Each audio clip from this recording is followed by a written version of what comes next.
Okay, well my name is Taylor Guardalabene and I'm a senior athletic training student. So I did my research project on comparing ulnar collateral ligament repair and reconstruction surgery. Okay. So last year at the beginning of the semester I got an email sent out saying, does anyone want to volunteer to do this rehab with a baseball pitcher? And I volunteered because I didn't have a lot of experience with this role and I wanted more experience with rehab for the future.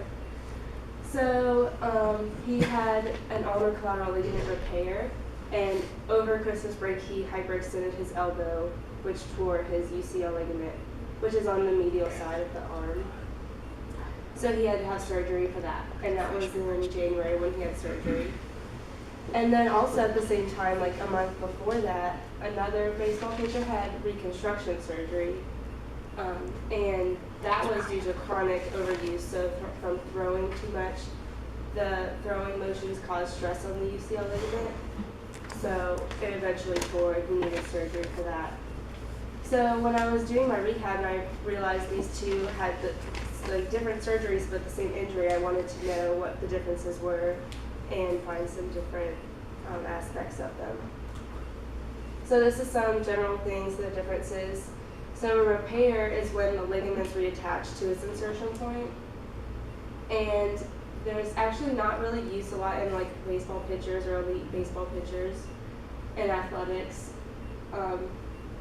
Just based on the research I did, I didn't find a lot of information on it.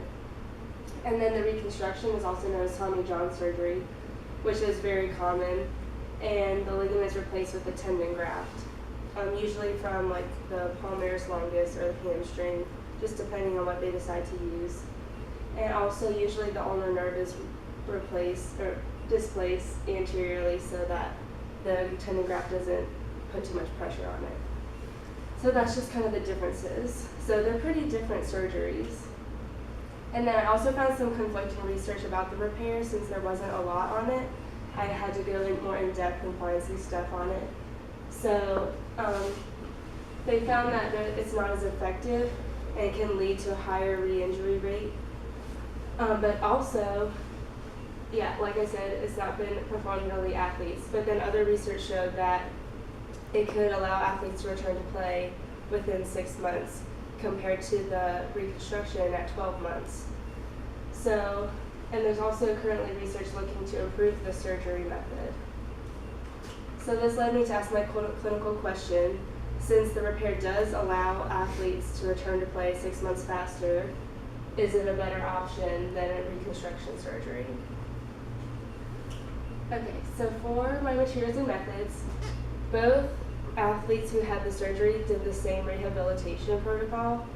It lasted about 40 weeks, and it started as soon as they were done, about a week after surgery, and it lasted until they were going back to play. So some of them are still in the throwing process, still getting ready to return to play. And each day, soap notes were calculated to make sure to compare progress, to measure range of motion, what they did that day, and what your plan was for the next semester. And for my research, I compared scar length, how long each of the athletes wore their elbow brace after surgery, their initial range of motion, and the time taken to achieve full range of motion, time taken to start throwing, and then any complications during rehab. I also use an outcomes assessment tool, which measures like functional progression of their elbow, like how much use they have out of it. And I use the Curl and Jobe Orthopedic Clinical Shoulder and Elbow Score. And I measured outcomes at 1 week, 3 months, and 6 months post-operatively. So basically this is like a sheet, and they have to put on the line from 0 to 10 what they're like, whatever the question was asking for that day. So that if it was like, how much does your elbow limit you from daily activities, they would place an X on the line to get a score out of 100. And I also measured the uninjured baseball pitchers on the team, which was 13, so that I could kind of have a comparison of a normal value for my subjects. So this is the repair, and I worked with the repair, and another athletic training student worked with the reconstruction, but they did the same rehab. So this was about 2 weeks after surgery, and that was 8 months. So I thought it was a good picture to show the differences and how much progress he had. And then this is my comparison of the soap notes. I know it's a lot. So on the left there, over here, you have the different things I was comparing, and then the repair and the reconstruction. So if you look at these, there's not very many differences. The scar length is smaller simply because it's a less invasive surgery. The range of motion for initial range of motion isn't really too different because they were in an elbow brace locked at 90 degrees, so they probably didn't have a lot of motion after that. This was a big difference. The repair was able to return to full range of motion at 88 days after surgery, and the reconstruction was 100 days, so that's about a 12-day, almost 2-week difference. And then for time to start throwing, the reconstruction started throwing 115 days post-operatively, and the repair was 150 days. So it's kind of surprising that this was a lot faster, but he started throwing later. And then the other main difference was the complications. With the reconstruction, he had a lot of neuropathy in his elbow, like a lot of numbness and tingling. And that's very common in reconstruction surgery because of the ulnar nerve invasive displacement. Sorry. Okay. And then this is the results of the outcomes assessment score. So there's 3 categories. Category 1 is playing without arm trouble. Category 2 is playing with arm trouble. And then category 3 is not playing. So at the first 2 measurements for my subjects, at 1 week and 3 months, they were considered category 3 because they were not playing. And then they were considered category 2 because at this point they had started their throwing program. And then for the non-injured pitchers, they were actually all category 3 except for one person listed as a category 2, so that was interesting. So this is the scores. So at 1 week, the repair was at 22, and the scores out of 100, so 100 would indicate complete function of their arm with no complications. So he was at a 22, and the reconstruction was at 13, and then at 3 months, he was at about 45 and 23, and then 82 and 33. So the repair actually had almost double the score of the reconstruction at each measurement. And then these are the scores of the uninjured baseball pitchers. So the category 2 had a score of 58, and then the mean for the category 1 was about 89.8. Okay, so like I said before, for the soap note comparison, it's interesting that the repair had faster range of motion, like able to gain full range of motion, but the reconstruction actually started throwing more quickly. This could have been due to maybe the doctor was more conservative with the repair since it's not a commonly used surgery. He wanted to make sure it was fully healed before. And I said that could also be not a good thing, like just because you return to throwing faster, there's a chance that maybe he wasn't fully healed, which could have led to some of his complications in the rehab. Because once he started throwing, he started to have arm trouble.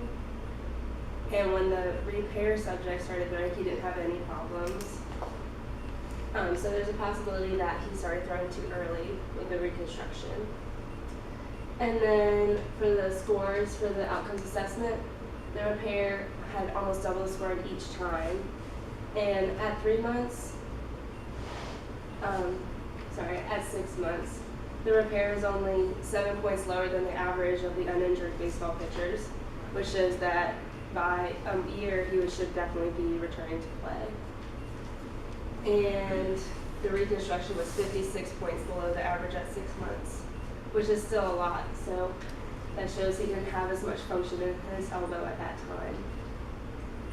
So just this data tells me that the repair definitely had better functioning throughout the rehab and better mobilization and functional abilities. I did have some limitations, so because my sample size was so small, you can't really do any statistical analysis with 2 people. And also another limitation was that with my subject with the repair, his injury was more acute. So with the chronic injury, it's starting to deteriorate over time. And since this was more acute, that could account for faster recovery and better functional outcomes. And also, the rehabs were done with different athletic training students, so there could be a possibility that range of motion was not measured exactly the same because they were measured by two different students.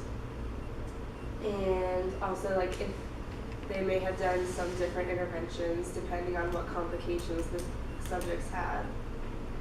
And lastly, patient compliance. At the end of the semester, the patients were allowed to go home for the summer and were cleared by the doctor to continue rehab on their own. So there's no way to know for sure if they actually did what they said they did or sit through every day and everything like that. So there's those. So basically, my data supports clinical significance. There is some evidence that a repair might be beneficial depending on the ligament tissue health. And more research should be done with a larger sample size because in order to get statistical significance, you need a larger data and you need to reproduce the results in order to get more validity and reliability. Does anyone have any questions? Okay. Were throwing mechanics ever looked at for this? No. I know with the reconstruction, he threw, I guess, a submarine. He was a submarine pitcher, and they had to go and rechange his throwing style, but I did not include that in my research. And did the same doctor perform surgery in terms of like the protocols for post-surgical and follow-up? No, because they both went home over Christmas break to get the surgery. So it was the same protocol. It was the same protocol, just not the but same surgery. So I think Chad, the athletic trainer at the time, picked the protocol for them to do, and he picked the same one for both. In terms of how long the restrictions were in terms of range of motion and the lockout breaks? Yeah. Because the protocol, I mean, it had like when to remove the brace. That was prescribed by the doctor or the protocol? The protocol.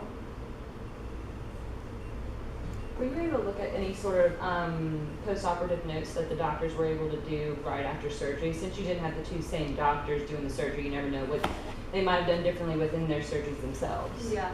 I had the notes for my repair, but they didn't really say what he did. It was more his discharge papers, like PT or rehab for however long. So I don't think they had access to those. I'm not sure if they did, because I asked for them, but he said he didn't have them. Okay.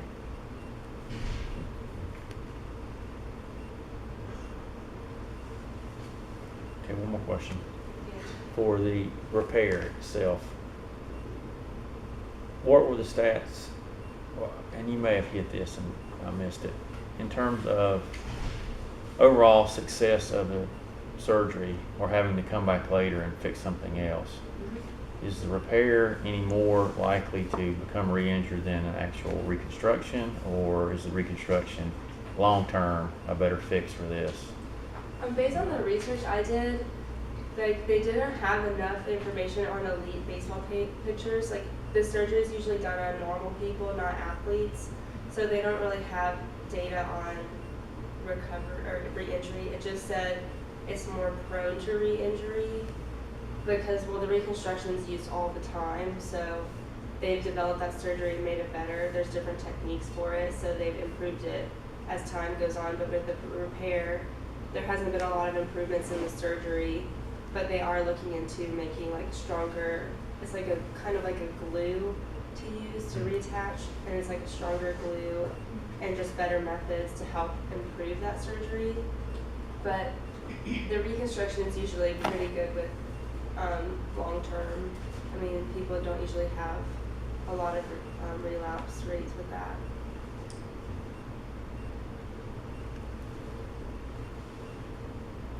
Any other questions? Okay.